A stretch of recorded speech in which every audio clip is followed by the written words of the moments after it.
Welcome to the Tech Talks Daily Podcast, where you can learn and be inspired by real-world examples of how technology is transforming businesses and reshaping industries in a language everyone can understand. Here is your host, Neil C. Hughes. Welcome back to the Tech Talks Daily Podcast. I need your help, gang, because my book is now available on Amazon. It's called Great TED Talks Innovation, where I select my favourite 100 TED Talks on the subject of innovation and form a guide from the lessons I learned from all those TED Talks and try and help anyone or business learn how to innovate or embed a culture of innovation in their organisation. And if you do pick it up, would you mind leaving a quick rating and review on Amazon? As it's my first book, I am nervously optimistic. So any help that you could offer would be greatly appreciated. But enough digital begging for me. At the moment, it does feel like the climate is a catalyst for innovation out there. And as COVID-19 forces us all indoors, it's now time to invest your time and resources into the world of digital. So today, I want to explore how a company is helping people buy digital assets or websites and look at specific niches and safer investments with stronger returns. So for anyone interested in alternative investments and technology, and you've got a passion for something out there, you should find this episode incredibly interesting and valuable. So I invite you to join me on a virtual trip to Australia so we can speak with Blake Hutchison from Flippa, the #1 platform to buy and sell websites and online businesses globally. So a massive warm welcome back to the podcast, Blake. I think it was 941 we last spoke to you. But for anyone listening that missed that conversation, can you just tell the listeners a little about who you are and what you do? Yeah, Neil, thank you very much. Great to be back on the show. So I'm the CEO at Flippa, flippa.com, and we are a marketplace where buyers and sellers trade digital assets. Those digital assets are sites, stores, apps, domains, and digital properties. So for anyone that missed our previous conversation, Flippa is a platform and network connecting online business owners with buyers all over the world. And at a time where everyone all over the world is working remotely, I'm particularly excited to get you back on today. But can you just set the scene and tell everyone listening a little bit about the problems that you set out to solve? Yes, it's been really, really interesting seeing how our marketplace demand has changed over this really awkward time for us all. I mean, ultimately, Flippa's there to help either those people who have created something and want to realise value from that creation, i.e. sell it, or it's there for those people who want to start something or acquire something which is already income producing. And so we see a huge range of buyers and sellers join the platform. So as a couple of examples, you'll get a crochet blog that's been around for 20 years. It's earning $6,000 to $7,000 in monthly net profit. And the owner of that blog, her name's Kim Guzman. She's retiring. She's selling that asset. She's selling that asset after 20 years of hard work, and the person who buys that is essentially acquiring a new income.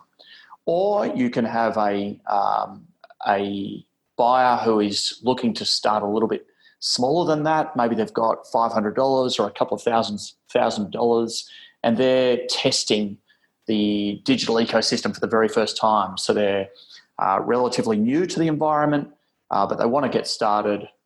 They know that the digital economy is the place to be, and so they come to our platform to find something which is, I guess, partially set up. It's there to give them a foothold, but they still need to do the heavy lifting to learn the ropes. And so you get a range of buyers and sellers trading on our platform, but ultimately they're all creators and makers, and they're all passionate about the digital economy and doing something more positive for their own livelihood moving forward. And I suspect for most people listening, buying an incoming producing website is incredibly exciting, but also make them feel a little bit nervous at the same time. Because I think just knowing who you can trust in that marketplace, I know I must get about 3 emails a week saying, "Can I buy your website?" It all sounds very suspicious. So can you walk me through your platform and how people can get the most out of it and what to expect when they land on there?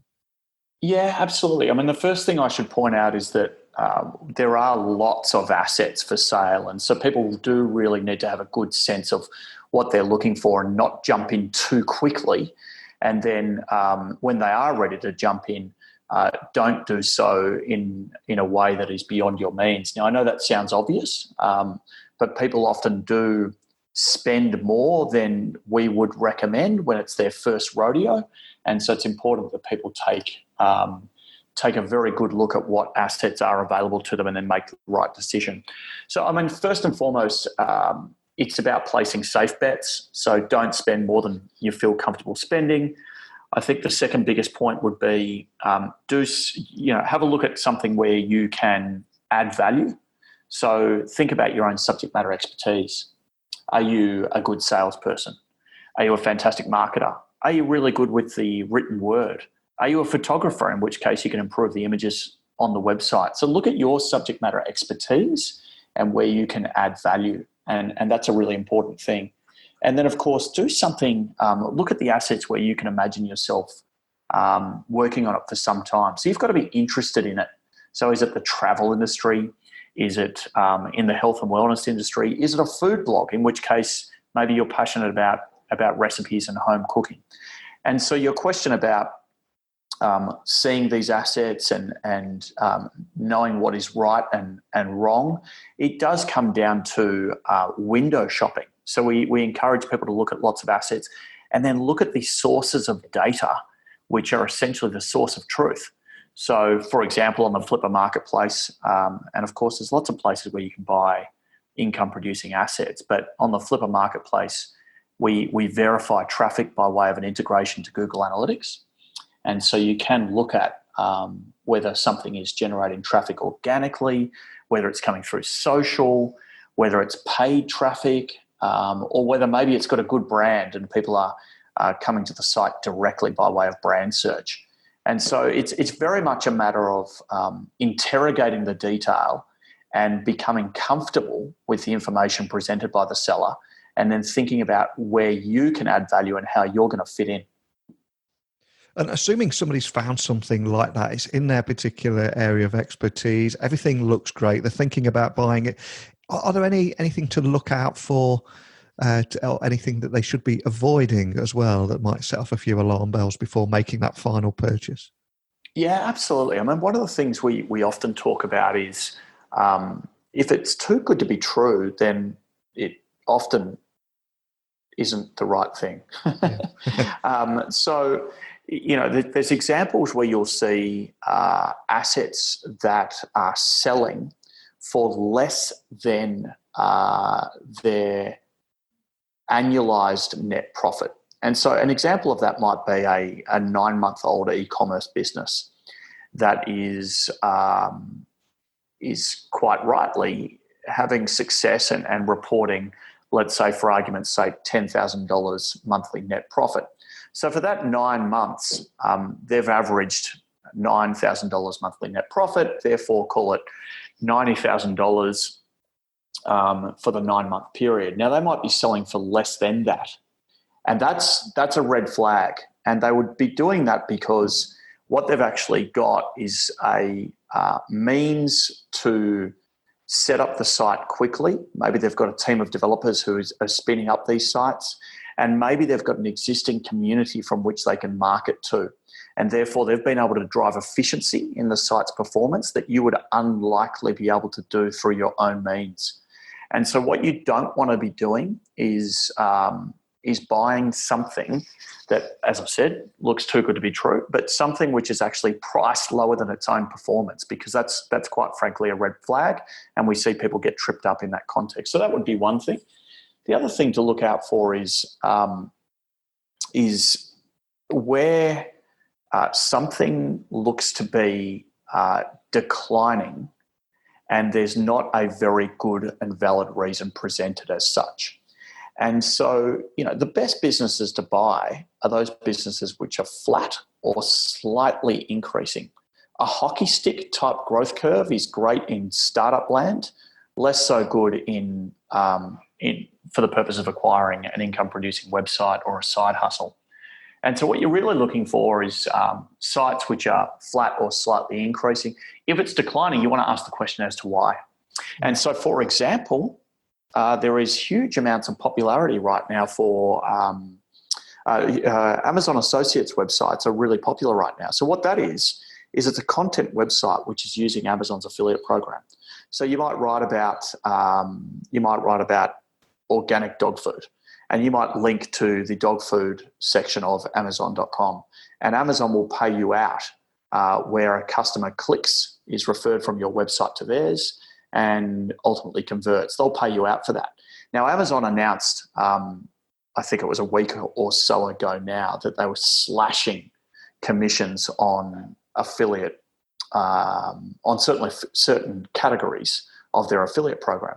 Now, of course, what that means is you can have an Amazon Associates site which is marketed for sale right now, and they might be marketing a really, really strongly performing business, and you've noticed that the prior month has slightly dipped.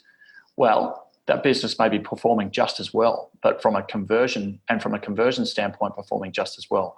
But as a result of Amazon's changed their terms of use, the performance of that site is now in question. So it's important to interrogate what looks to be a declining asset, or for that matter, interrogate any information you see on the listing which is slightly questionable.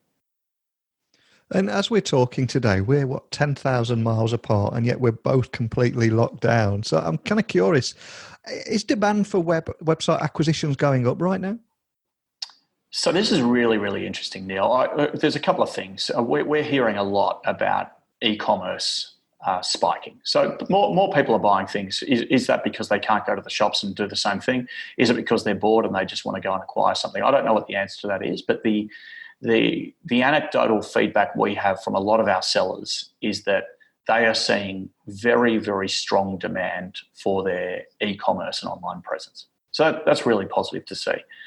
Now, there are certain categories, you and I spoke about this just prior to the podcast, there's certain categories which are really struggling. I mean, travel, for obvious reasons, is really struggling. But consumer electronics, on the flip side, is not. So we are seeing huge amounts of increase for income-generating websites, but of course it does depend on the category. As a whole, we haven't seen an increase in the number of websites trying to sell, but we've absolutely seen an increase in the number of buyers trying to buy. And I think that speaks to maybe the changing nature of the economy, the changing nature of the workforce dynamic in general, and then, of course, the challenge of offline and brick and mortar. And that challenge is not going to go away. So what we think is likely to happen is that there'll be more people looking for a side hustle, and there'll be more people looking to utilise their skills from home and build a community online. And of course, they can do that from scratch, or they can acquire something which has got some traction.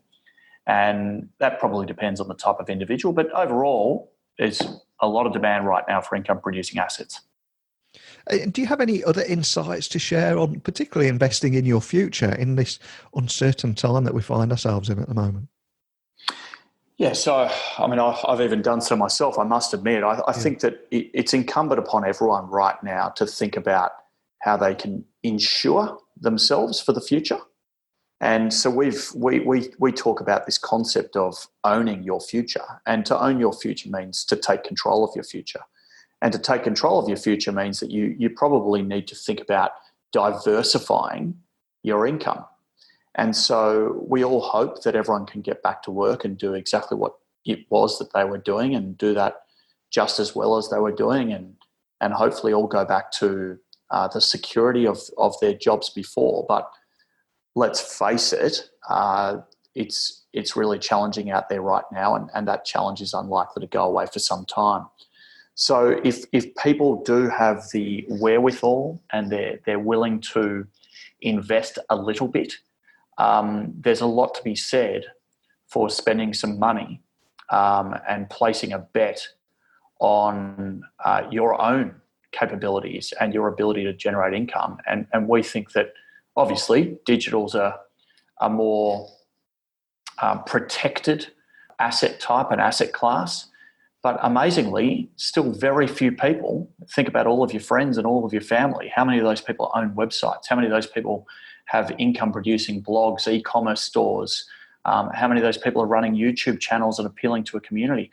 How many of those people are running podcasts like you are, Neil? So I think that more than ever before, what we would encourage is that people think about diversifying their income sources, and they can do that by spending as small as a couple of $100 or as much as $100,000. All depends on what your cash at bank scenario looks like and what your risk appetite is.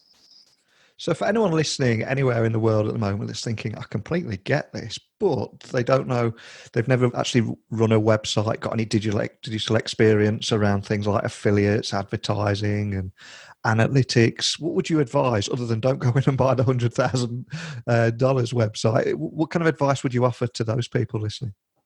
Yeah, definitely don't do that. Don't go in and spend $100,000. I mean, I think there's a couple of things. First and foremost, learn. Yeah. And so you can jump on Flippa.com and check out our blog there. And there's actually a first-time buyer's guide. And so we go through about 2 hours worth of content, and we talk about what you should look for in assets and how you should apply your own skills when undertaking this type of acquisition. And so I'd encourage people to check that out. But simpler than that, it is very much about thinking through what you can add to the jigsaw puzzle to make something better than it is today. And so the important thing is that if an asset is currently well trafficked, let's say it's a website about about recipes and cooking. Now, if you know something about recipes and cooking, then it's about applying your own knowledge and subject matter to improve that website. Now, what you find, and I always recommend people think about this, is those sites which are well performing from an audience standpoint, i.e. there are readers consuming the content and there is some advertising revenue being generated. It means that site is doing a good job already.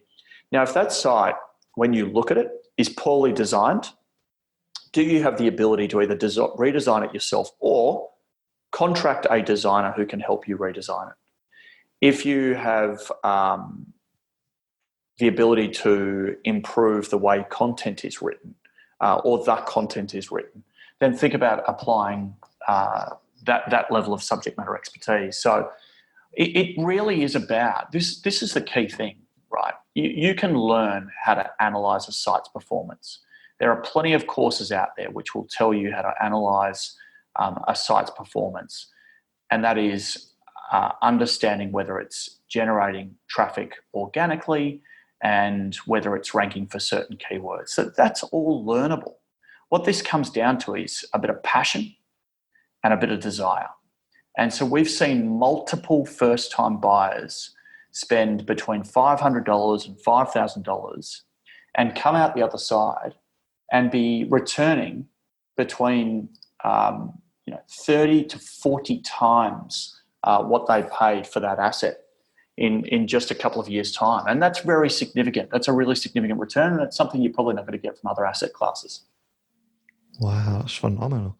And over here in the UK, there's a store called Primark. And the reason I bring this up, because last month Primark made, I think it was £650 million a month. That's their general kind of turnover. But they went from making... It is, but it's gone from 650 million a month to zero. And the reason I say that is because they don't have online selling; they're physical only. So on that subject, do you think we're seeing a shift to online retail growing faster than ever before? Because I think that one example kind of highlights how there's a need for it. But what are you seeing? Well, you know what? I mean, I can only point to my own personal examples, and I think that we're all now working from home, or at least most of us are working from home. The other day I thought, well, I really do need a web camera which comes off my big monitor versus staring at my little screen on the laptop here. Now, you can't buy a webcam anywhere. You can jump on any online retailer specialising in consumer electronics, at least here in Australia, and it's impossible to find a webcam. Now, that tells you that there is a shift in the way that people work, and therefore it means people are spending more time in front of their computer. Yeah. Now, if you're spending more time in front of your computer, well, what is it you're doing? Well, you're either working, you're consuming content, or you're shopping. And so I think that it's really likely that there is a faster shift to online shopping than ever before. And I think you and I were talking about people who are technophobes or technically less savvy. And those people are learning on the job faster than ever before right now, right? Yeah. And so if they were less comfortable putting their credit card into an online shopping environment, well, now they just got comfortable because they had no other choice. So I think online shopping will burst at the seams, and that's a good thing for many, and a really bad thing in the case of those people who aren't diversified. But I think it's a really, really fundamental shift toward digital in a way that we haven't seen.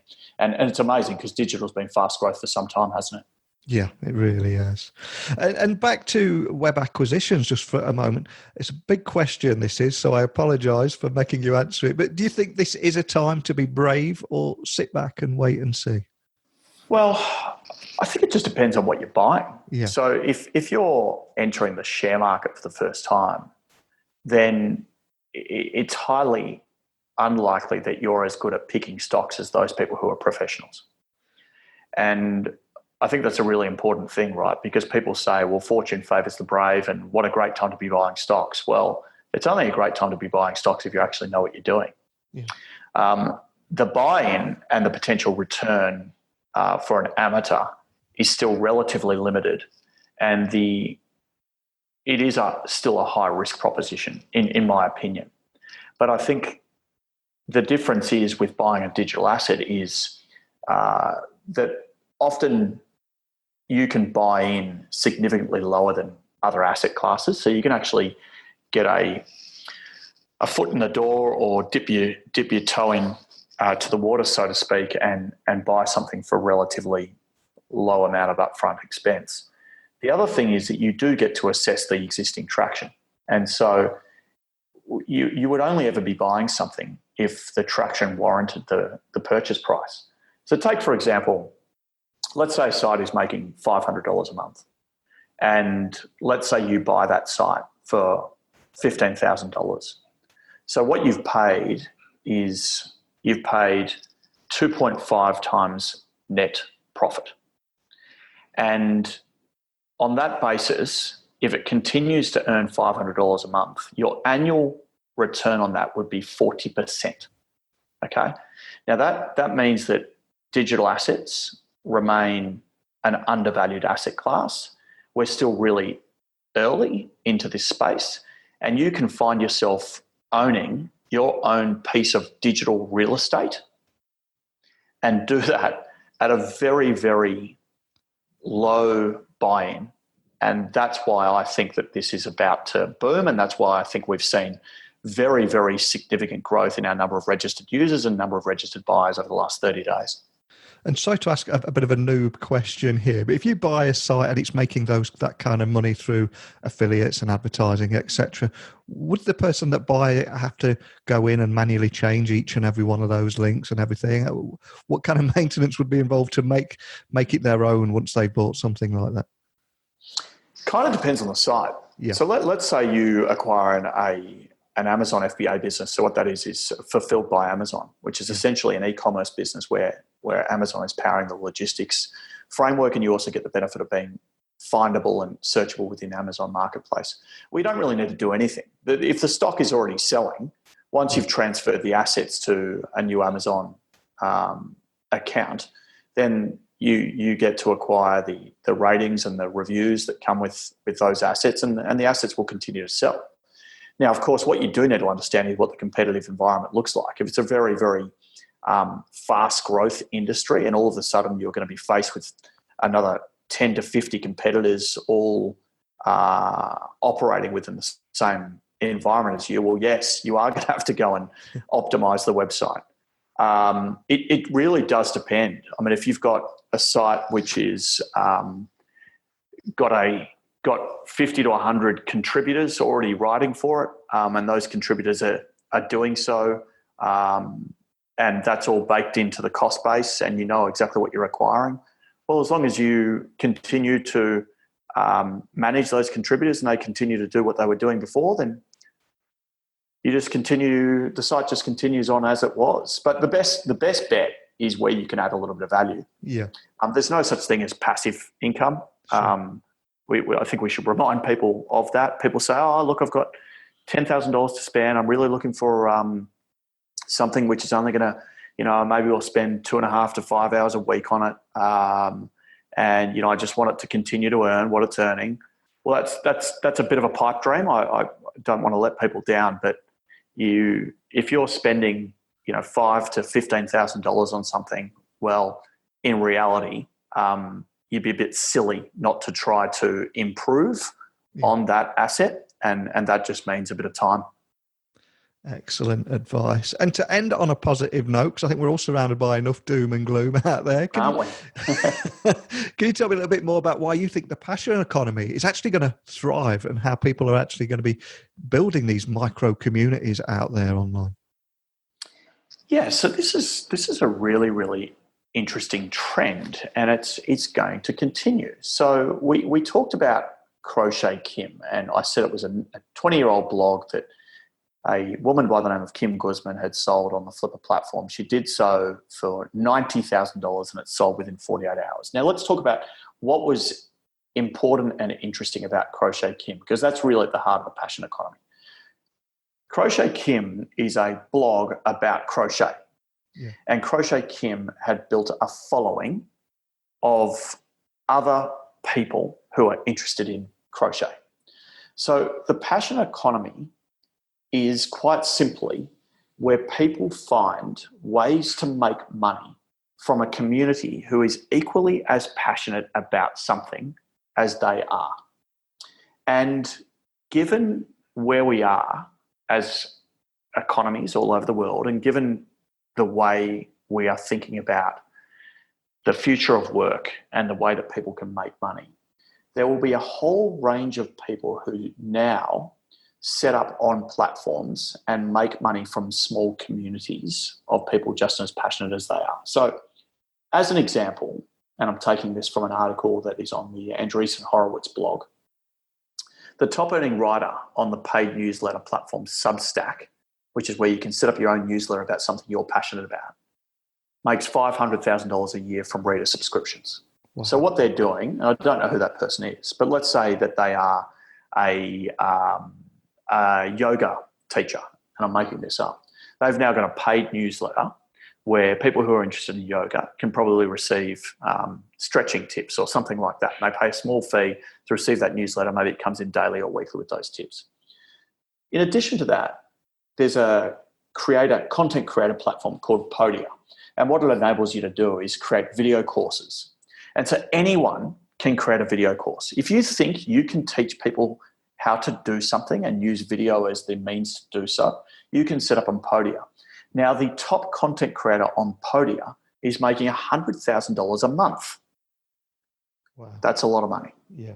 And so I believe, and many people believe, that the passion economy is indicative of the future of work.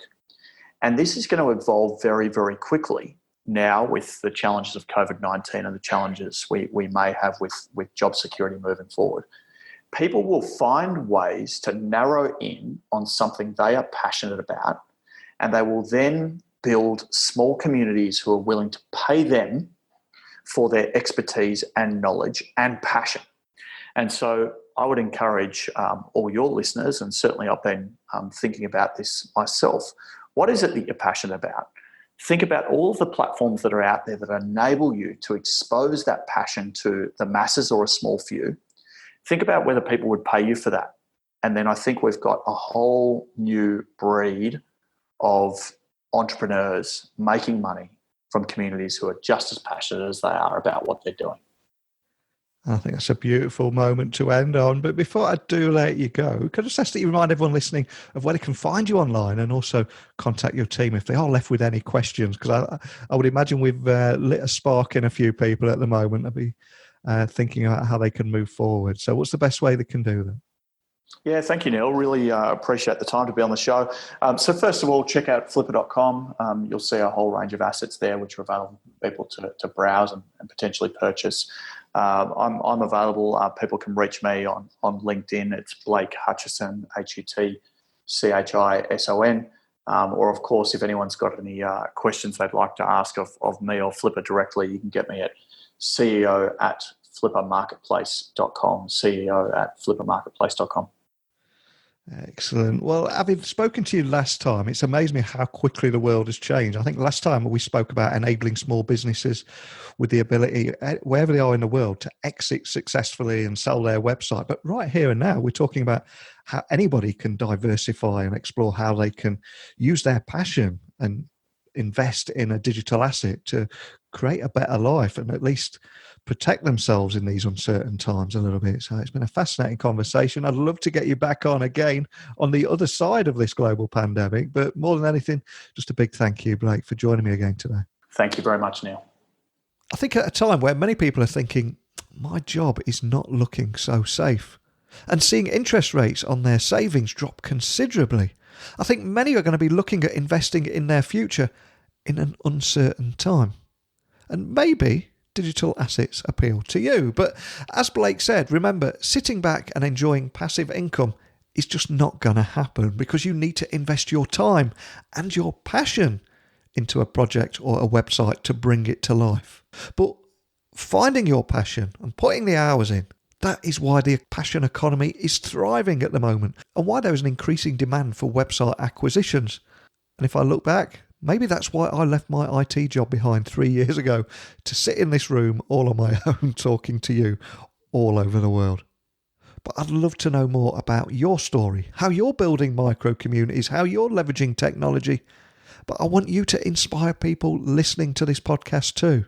Wherever you're listening to me, this is your true calling. And I want you to email me, techblogwriter@outlook.com. My website is techblogwriter.co.uk. And don't forget, my new book, Great TED Talks Innovation, is available at Amazon too. But that's it for another episode. I've got another one queued up, scheduled for release tomorrow, same time, same place. So hopefully you'll join me again tomorrow. So a big thank you for listening. And until next time, don't be a stranger. Thank you for listening to the Tech Talks Daily Podcast with Neil C. Hughes. Remember, technology works best when it brings people together.